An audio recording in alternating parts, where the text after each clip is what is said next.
Duel panas dan sengit antara dua kesebelasan yang sama-sama dalam misi bangkit telah tersaji di Stadion Qingdao Youth Football, Shandong, Cina.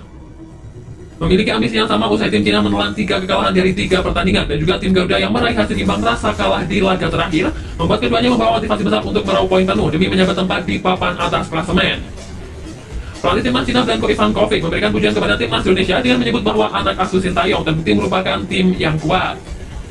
Branko Ivankovic merasa bahwa skuad timnas Indonesia dihuni oleh banyak pemain yang berkualitas, terutama mereka yang datang dari Liga Belanda dan Liga Belgia. Tampil dengan komposisi pemain yang sangat oke, skuad Garuda jelas terlihat tangguh menghadapi perlawanan dari skuad naga. Bahkan Ivankovic juga mengakui kalau anak asuhnya kesulitan untuk menembus lini pertahanan tim Merah Putih yang dikawal JIZ dan kolega.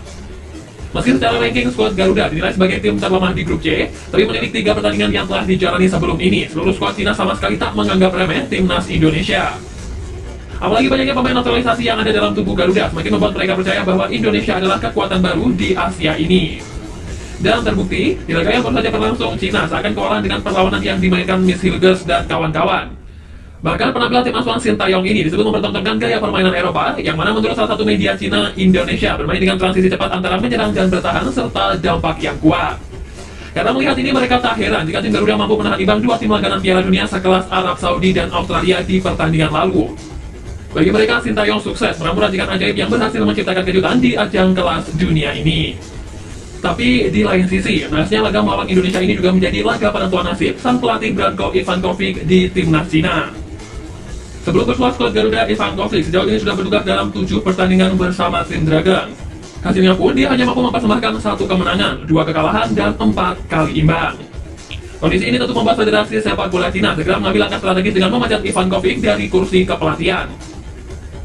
Sebelumnya pun konflik panas sempat membuat sang juru taktik kehilangan semua kekuatan di ruang ganti dan tak bisa mengarahkan anak asuhnya.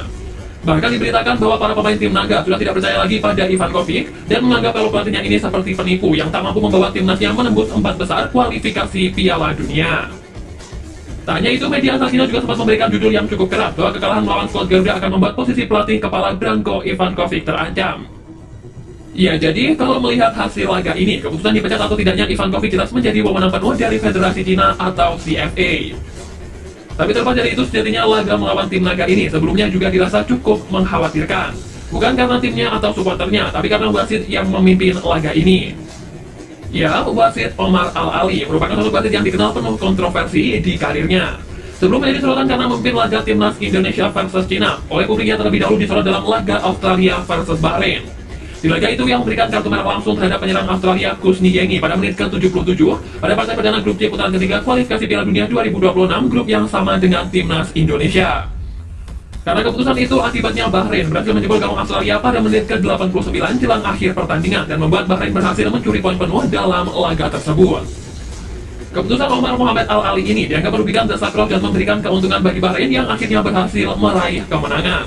Kejadian ini tentu saja menimbulkan kekhawatiran di kalangan pendukung skuad Garuda. Pasalnya, tim Merah Putih baru saja mengalami nasib serupa saat menghadapi Bahrain di laga sebelumnya. Ya, tentu saja, rasa trauma pasti menghantui benak Indonesia sebelum ini. Tapi setelah melihat kiprah apik JIZ dan kawan-kawan, alhamdulillah, hasil ini bisa menjadi obat manjur buat seluruh elemen timnas Indonesia, termasuk kita semua.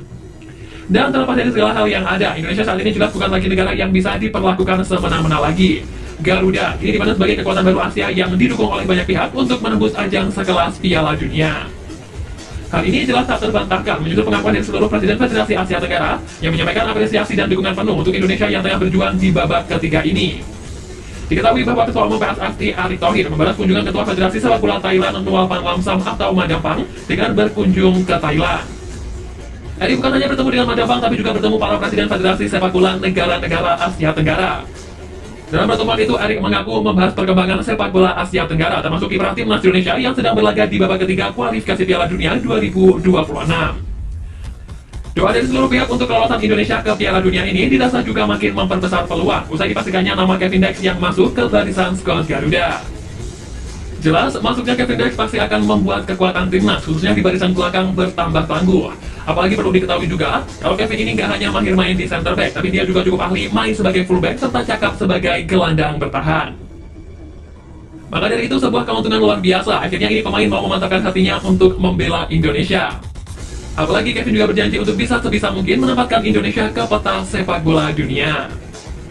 Di sisi lain, dikutip dari Nikkei Asia, kalau penambahan skuad yang dilakukan oleh Indonesia ini turut mengundang reaksi dari Jepang.